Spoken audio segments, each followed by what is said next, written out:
انت عارفة بقى انك لو عملتي صينية السمك بالطريقة دي ولادك على طول هيطلبوها منك. عايزة اقولك النهاردة هقولك على طريقة صينية سمك في الفرن، عظمة على عظمة. ولادك هيطلبوه منك على طول. انا اصلا كانوا ما بيحبوهوش ودلوقتي كلهم بيطلبوه مني.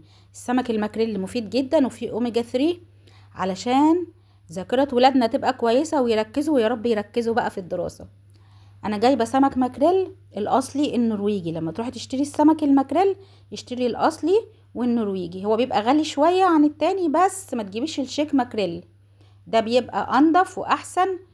وبصراحه طعمه بيبقى خطير. انا نضفته كويس جدا جدا، بصي قلبه زي الفل ازاي.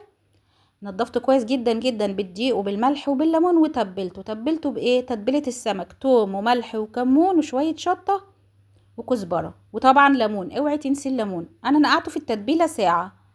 وحضرت بقى الخضار اللي هستخدمه معاه. الخضار اللي قدامك الجميل ده هيعمل لك احلى صينيه سمك في الفرن. بصلايه متوسطه. على فكره انا شلت جزء من البصلايه دي، حسيت ان هي كتير. ماشي، بصلايه متوسطه قطعيها بالشكل ده. طماطميتين، كام عود كزبره خضراء، وفلفل. تمام. فلفل اخضر وفلفل سبايسي اللي هو الحامي ده بيبقى جميل. هبتدي بقى ايه؟ احط البهارات هنا للخضار. بس انا طبعا مبهره السمك. هحط شويه ملح صغير، رشه ملح بسيطه خالص، شويه كزبره، شويه كمون، شويه شطه. والملح هنا مش كتير عشان اصلا مبهره السمك. ممكن على فكره بدل ما تدعكي البصل كده بالملح والبهارات، تشوحيه على النار في طاسه بمعلقتين زيت، وبعد كده تبتدي تحطي الخضار عليه.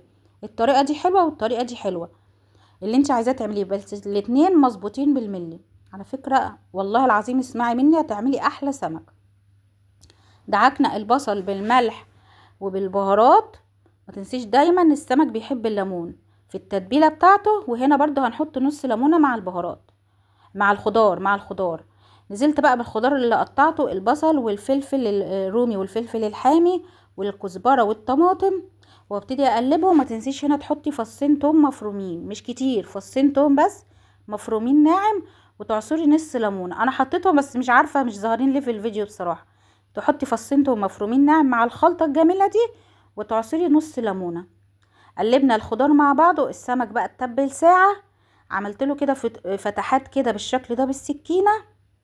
وهبتدي ايه؟ احط السمك فوق الخضار. طب في خلطه بسيطه كده حلوه تديله لون حلو زي ما وريتهولك في اول الفيديو.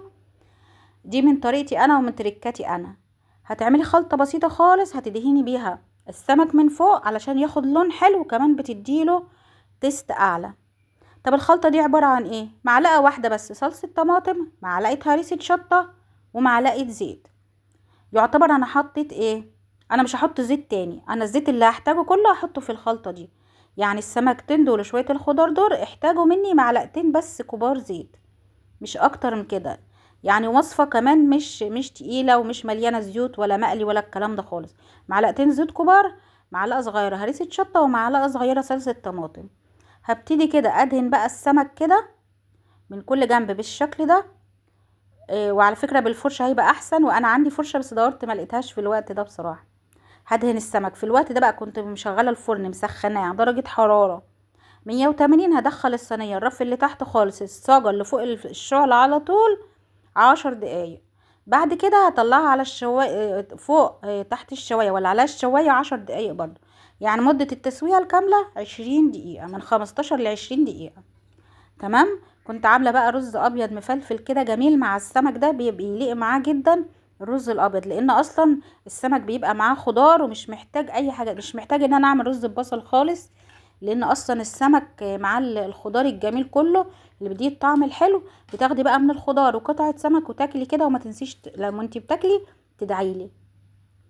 بص بقى السمك بعد لما فتحت له الشوايه كده 10 دقايق خد اللون الخطير ده. لو عايزه تنشفيه اكتر وتسيبيه اكتر شويه تحت الشوايه براحتك. احنا بنحبه جوسي كده وحلو، منحبوش ناشف قوي. دي حريه ترجع لك. بص بقى مستوي، ما خدش وقت.